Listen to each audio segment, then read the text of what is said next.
Hi, my name is Dr. Kate Archer. I'm a facial plastic surgeon in Melbourne, Florida. Today we're going to be talking about microneedling. What you're getting is a behind-the-scenes view of one of our aesthetic rooms here at the practice, where our two licensed medical estheticians, Ruthie Menendez and Amy Burton, do all of their aesthetic treatments. Today I'm being treated by Amy Burton to a microneedling treatment. Microneedling has been around for many years. It's becoming more popular as we realize the really exciting results that we can get from a series of microneedling treatments.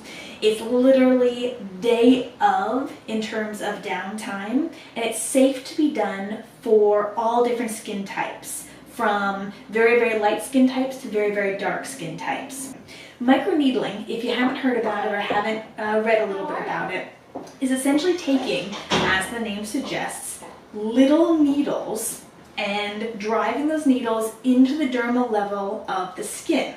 Usually it's done on the face and the neck, but it can essentially be done anywhere on the body, but that's the most common area to have it done. What makes it sort of newer and edgier in the anti-aging and aesthetic world is what's being done in terms of the solution that allows the microneedling pen to glide across the surface. If you think about it, it's almost like you're aerating a lawn. You're driving and poking holes into the dermal level of the skin, and what you can do therefore is put substances on top of the skin to drive it into the dermal layer of the skin. And the reason that penetration is so important is the fact that that's the layer of the skin where the collagen and elastin are. The main change in the skin, the main underlying change in the skin that's responsible for so many aging changes, is the breakdown of the collagen and elastin, and all sorts of different environmental and genetic issues can contribute to that process, but that's what's going on at the core level of the skin. So I just read an article about a physician who's developing a proprietary cocktail of a little bit of Botox, different vitamins, different antioxidants, and putting that on the surface of the skin and then microneedling over it to drive that actually into the superficial layers of the skin. When you classically inject Botox, you inject it into the muscles of the face, and when you relax the muscles, you therefore prevent the skin from creasing on itself related to the muscle activity. So he thought, if we're getting good rejuvenation from deeper, let's see what sort of results we can get in the skin if you put it more in the superficial layers. It's a very interesting concept, and we're excited to see the results. The other pairing that's happening with microneedling, and it's a little bit of a buzzword now in the aesthetic industry, is PRP. PRP is platelet-rich plasma, involves a small blood draw of the patient's own blood, centrifuge it down, and to the fact that it's stratified out into just platelets and a little bit of the patient's serum. You isolate that, and then that can be used as a solution either to be injected into the skin of the dermal layer where that collagen and elastin is, or microneedled and driven into the skin where the collagen and elastin are. The platelets stimulate growth factors, and growth factors are responsible for stimulating the collagen production in skin. So the more growth factors, the more platelet activity in terms of responding to injury and getting those growth factors going, the more that you get. We have a regimen here for microneedling. Usually they are packaged into a series. After one treatment of microneedling that I'm going to have done today, you will get some benefits. The main indications for microneedling are to improve skin texture, improve fine lines and wrinkles, tighten skin, tone skin. They're sold in a series because they're not as aggressive as a one big time slam down chemical peel or laser peel. Those are usually more 7, 8, 9 days of downtime. So if you pair it back to only about 1 day of downtime, you need a series to really get you to that same end point. It's very safe. The risk of scarring and complications is very low. Microneedling has even been used to stimulate the melanocytes in lightly colored scars. I had really bad adolescent, high school, college acne, and unfortunately it left me a combination of all of the 3 big acne scars. I have rolling scars, boxcar scars and ice pick scars. So I'm hoping that the microneedling will not just help to stimulate collagen production, but will actually go in and break up that scar tissue to smooth out the texture and the tone of my skin.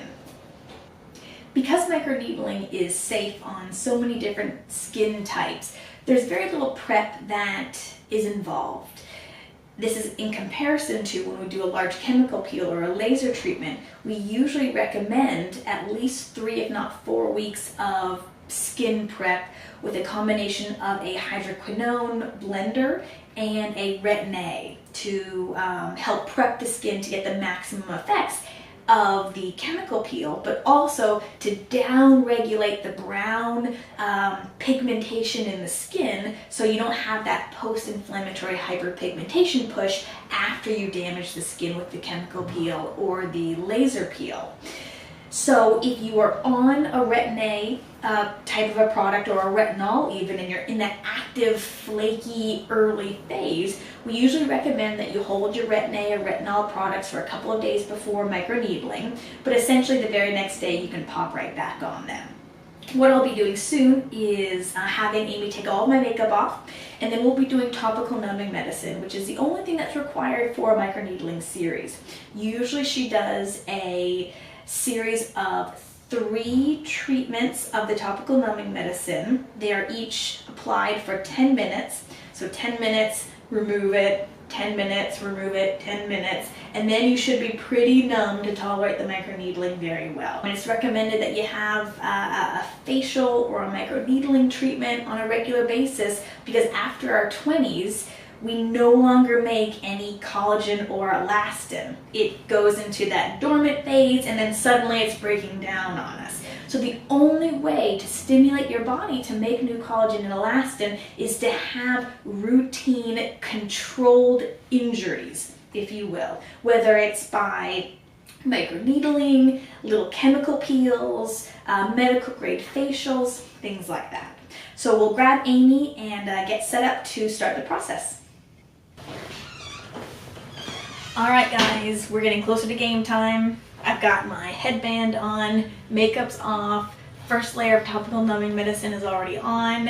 I can feel it starting to be a little bit tingly, a little bit cool. We're actually now in our second aesthetic room where Amy and Ruthie do the majority of their aesthetic procedures. So you're getting an exclusive behind the scenes look into the inside of our practice today.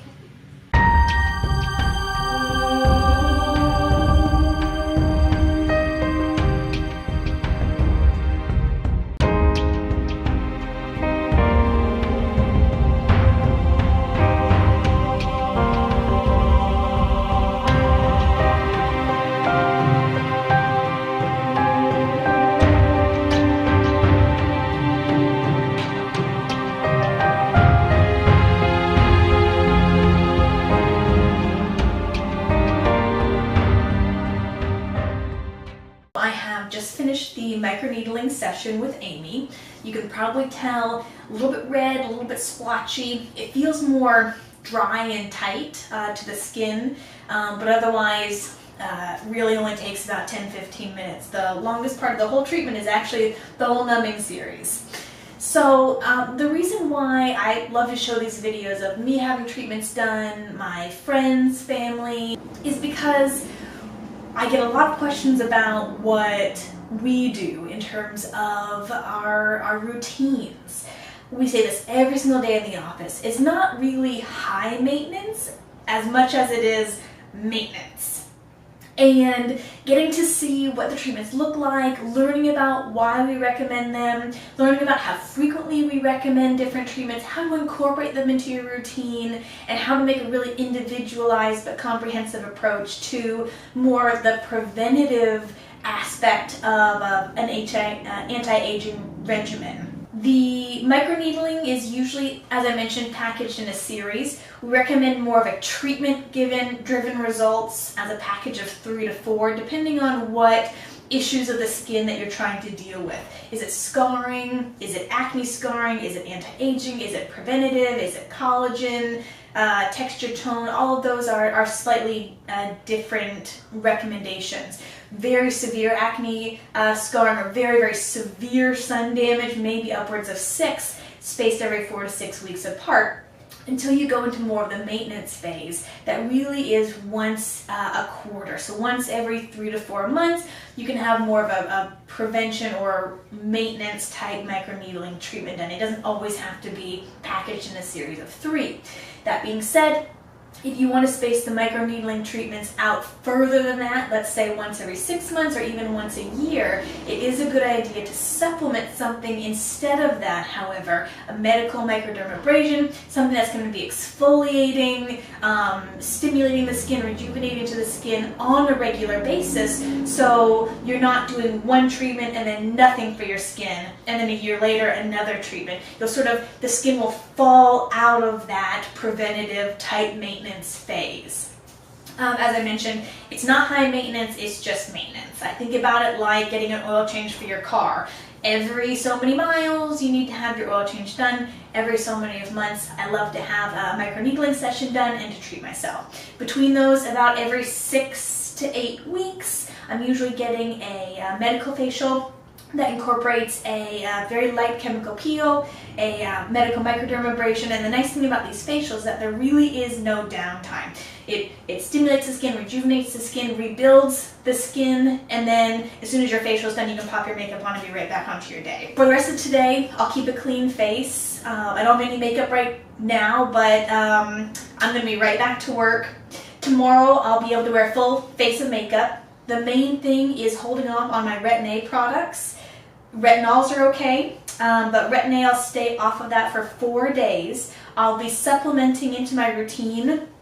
This is a product that we recommend after a microneedling series in the office. It's Biopel Tensage Intensive Serum 40 ampules. There's little serum ampules, and I'll be using one of those twice a day for the next 4 days until I reincorporate the Retin-A into my routine.